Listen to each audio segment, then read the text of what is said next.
What do we have here? This one is a special one, man. This is a Gavko Custom Mini Gavko. Great White that I just got done modifying. Now, apparently, modified Gavko Customs are kind of like mopeds. They're fun to ride, but you don't really want anyone seeing you ride them, because if you're in that, in those groups where Michael Gavik hangs out, he's not a big fan of modifying his knives. And I don't disagree. Like if I was a knife designer and I saw people like totally changing the finish on them and the pocket clip and changing everything on my knife, I'd be like, but that's, I made it to be a certain way. Why are you messing with it? And then I guess there's another thing of people modify his knives and then they come begging for parts.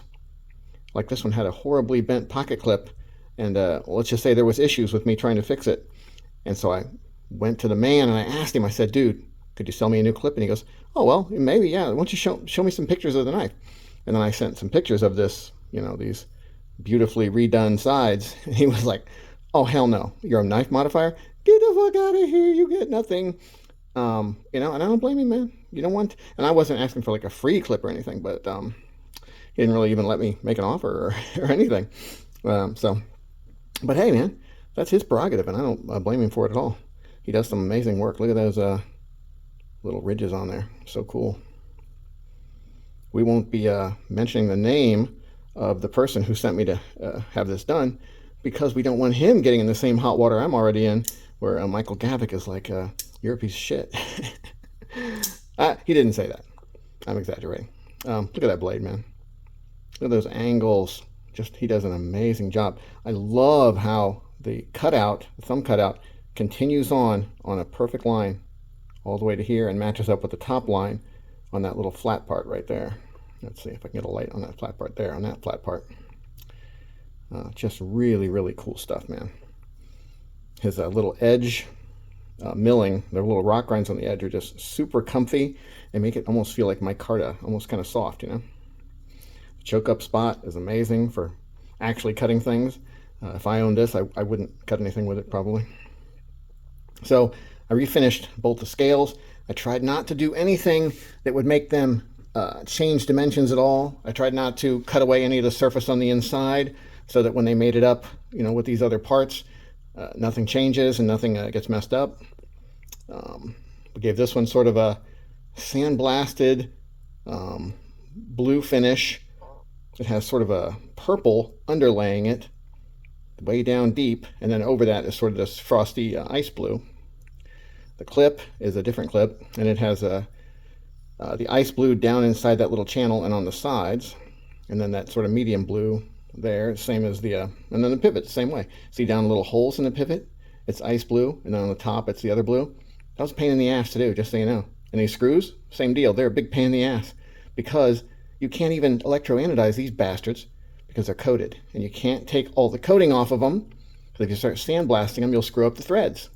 So the only thing I could do was polish the tops off and then heat anodize them individually with a torch. So big pain in the ass there. Now this side is that GLACIER sort of frosty anodizing that me and another guy worked on together. I won't mention his name.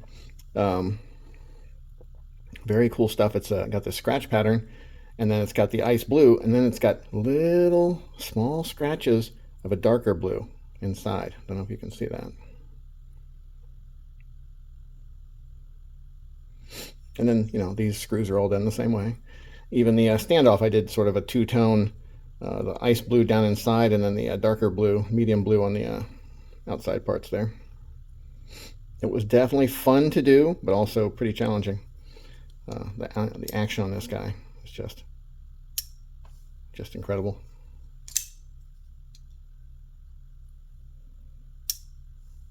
Hydraulic, drop shutty.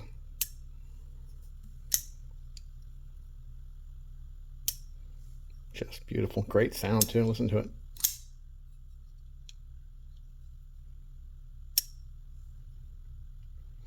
Look at the back of the blade where he does that same stuff. Just really, really, really nice. The finish on it before was a super blasted finish that was really, really deep, deep little crevices, and I don't know what you would call it. It almost felt like coral. It was so rough. And the new owner didn't like that, and he wanted it to be a little smoother. This isn't like perfectly smooth polished, but it's, a lot smoother, even though it has a good bit of traction with all these scratches. You can hear them. Yeah, very nice. I would definitely love to have a full-size great white. The mini is just a tiny bit small for me. It's like not too small. It's 95% of a full-size knife to me. But I would like a full-size one, a full-size great white. So anybody out there, you want to grab me one, just go ahead and grab them and send it over. I think they're like $1,500, that's all. So, just grab me one, order one up. This thing is set up perfectly. No play, perfect centering. Just lovely, lovely, amazing knife. Good job, Michael Gavko, even though you hate me and my kind and all of my kind. Great knife, man. What an amazing piece. Hopefully the new owner, or well, the owner who sent it to me will like it and send me more cool stuff to mess with. Boy, look at that. Look at that finish. Look at that blue. The deep icy blue. Gavko. Mini Great White. Have a nice day.